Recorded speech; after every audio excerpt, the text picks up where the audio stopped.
Strictly music, let's get into it. Nothing else but just that music. No gossip, none of that.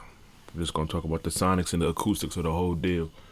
I'm gonna go ahead and get into that Ice Spice Y2K album review. Now, when we listen to Spice and we look at Spice, we're not necessarily looking for a lot of bars. I think in the industry, she's one of those women or one of those artists that are heavily favored by the industry. It's very hard for her to fail because she has a sound and she has a marketability sonically that just fits in with what's going on with today's culture and the flow of things. That TikTok-y style music, that quick bop.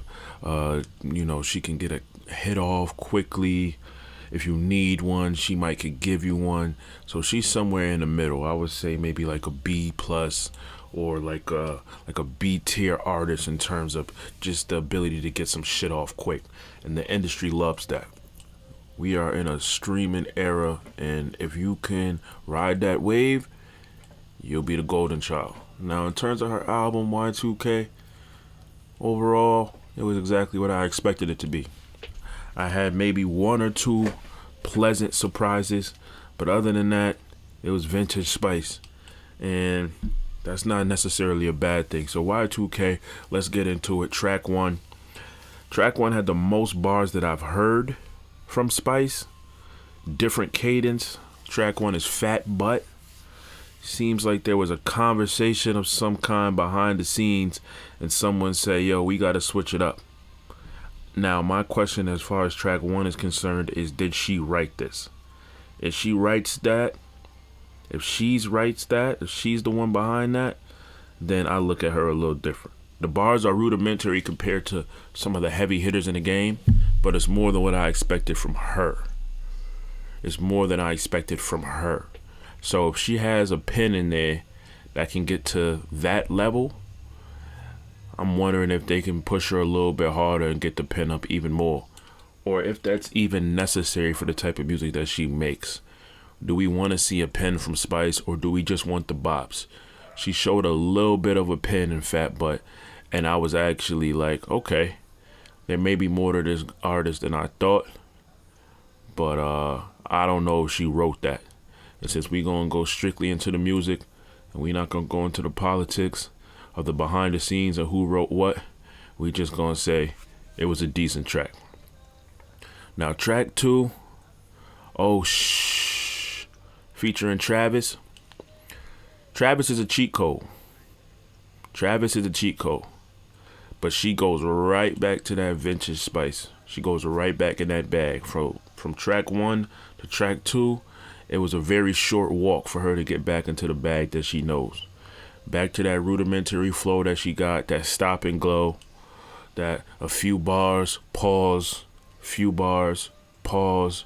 She leans on that hard and then she goes right back. Travis does what Travis always does. It's hard for him to lose when it comes to a song where you're trying to get someone hype. I think put Spice as the feature on this, give this song completely to Travis, and maybe Thug, Future, Nav, Central C, or maybe even Lil Baby. And I think this charts differently. I think this goes up a little more if you give it to some of the big dogs in the game and let her just handle the hook. But, it's her album, so he's playing second fiddle a little bit, even though it's Travis, so he can never really play second fiddle. But in the terms of the conversation, he's helping her out on her track. And the whole time, I'm just wanting him to kind of push her out the way and take over. It definitely showed the freshman versus the senior in terms of this game, because the seniority was shown on that one. So I don't know about track two. For a Travis track, that should already be a smash. But we needed a lot more Travis and a little less Spice. And you got to be able to do that on your own track, to put that ego aside and say, hey, let me let this person work. I don't think that was the case here. I think she wanted her shine. It's listed as Ice Spice and Travis, not featuring Travis. So, like I said, It's hard for Travis to play second fiddle, if at all, to anyone. Track 3, Poopa, I believe. Riot. This beat ain't bad at all, boy. But, same thing. I was longing a little bit in terms of spice. I wanted to see maybe V's on this beat. I feel like V's would tear that beat up a little different. She tries to switch the flow a little bit, but it's like that box that she's in has concrete walls. Now, I seen a spark. I don't want to start a riot. No pun intended. But you know when you say this artist's name, pitchforks and knives come out. I seen a very small spark of Nicki's influence towards the end when she tried to stretch some of her words and, you know, change the sounds and the, you know, flex the vocal cords a little bit. Kind of like, you know, in the older days of Nicki when she was still doing the Roman thing. And Nicki has so many flows where someone could kind of just run off with one of the old ones and still make a name for themselves, because that's how talented that artist is. It was a very brief moment in time during the track where I felt that. I don't think she stayed in that bag long. I don't know if she could have stayed in that bag long. But she leans on that good old cane that she got with that stop and go flow, that 2-3 words pause, 2-3 words pause. Yeah, she don't want to let that go. Track 4, I actually love the production on track 4. Bitch, I'm Packin. Oh, man. I love the production on that. And she came out strong soon as the beat dropped. She took off.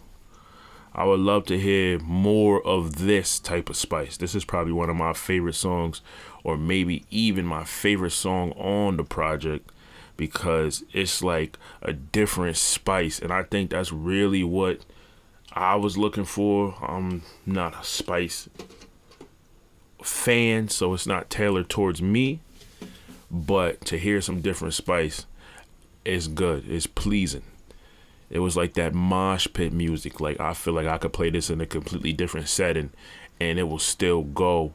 And Gunna is Gunna. You pretty much wind him up, watch him go, get out of his way, and you just let him do his job. Ice comes in with that raspy, pseudo rockstar style flow, and I'm into that. I want to see a lot more of that. She need to lean on that. I think when the metrics come out on this tape, they need to look at what's really getting some burn, and this is definitely going to get some burn. If not for nothing, it's because it's Gunna on there, and Gunna's going to do what Gunna has always done. So track 4 is definitely in the conversation to be my favorite one off of this project. I may actually run it back myself, just isolate that track and enjoy it on its own, because I'm into that. Now track 5, another good beat. The beat selection on here is not wanting at all. But the content, she is not saying shit. She's not saying anything. I find myself liking the beat so much on these projects that I'm mentally picking other artists that I would like to see on the beat just to do justice to the beat. Now for track 5, I really feel like Keef could have did something to this. Plenty Sun, the track is called. I feel like Chief Keef would have tore this track a new ass. That's just me personally. Opinions like assholes, we all got them and they all stink. Her subject matter needs to change. That is what's poking a hole in a lot of these tracks for me. Her subject matter is my hair is long, I'm pretty, my butt is fat, and that's fine. But that's how you came into the game. She came into the game as an attractive artist when she made Munch. Her attraction has always been one of her selling points. But you're famous now. You've been on jets. You've been around other artists. You've traveled the world. I would love to just see her get in that bag one time and talk about some of the experiences that she had to show her fans, hey, yeah, I'm from the Bronx and all, but I came up and I seen some things. I've been some places. I touched grass. I touched sand. You know what I'm saying? I would love to see that. But she leans on that cane. And sometimes, you know, I feel like that cane should be kicked to promote forward growth and momentum. But if it ain't broke, don't fix it. She got a lot of mileage left with the flow that she currently got. And I don't see her giving that up, because why would you? Now, track 6. There's a reason why they chose this as one of the singles on the project, for sure. It's not necessarily the best song on here, in my opinion, but it has the most mainstream appeal. A Central C feature, Jersey style drill beat, which is hot right now. If you don't know that it's hot right now, then you've been living under a rock. And with that same munch flow that put her on in the first place, if nothing else, you gonna get some mileage out of this. You can't miss with this one. So I get that one. And that is Ice Spice and Central C did it first. The beat, I'm rocking with it, but I don't think it's one of the best songs on here, in my opinion. I think it has the most mainstream appeal.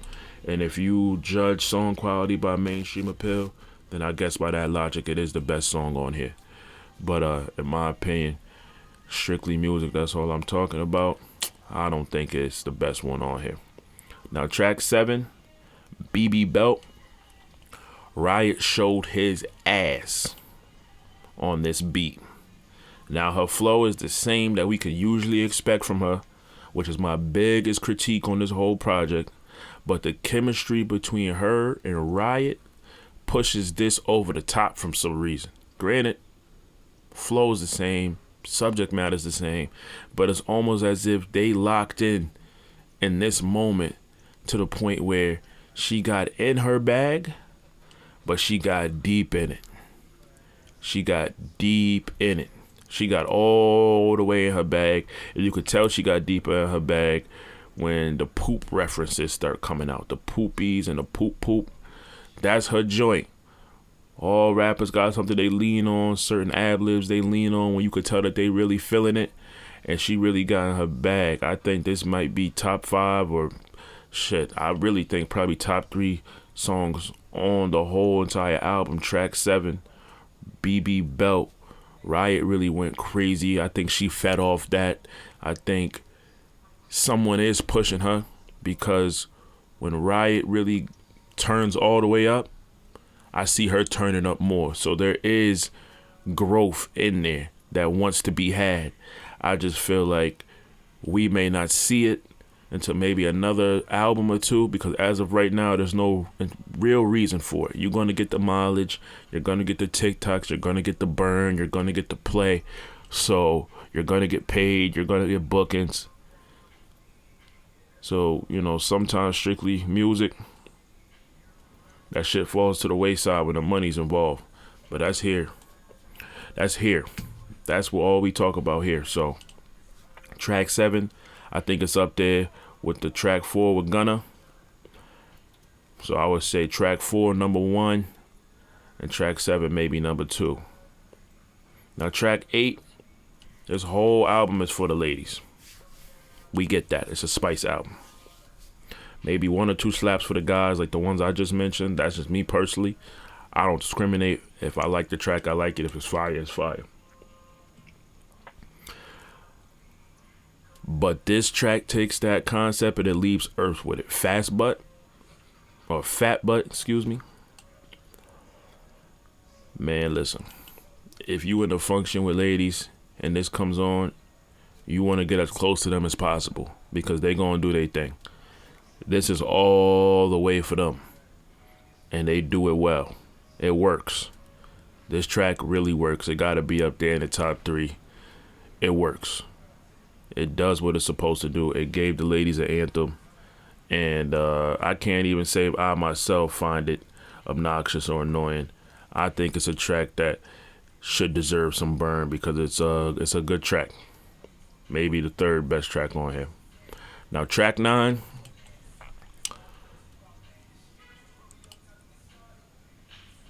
Listen, Give Me a Light. What do I think about Give Me a Light? I think New York stand up, Bronx stand up. This one is for us. You can't play this at a New York function and the whole crowd not get involved. That New York drill sound, that's one thing I like about Spice. She gets a lot of critiques, but one thing I like about Spice is that New York drill wave is not lost on her.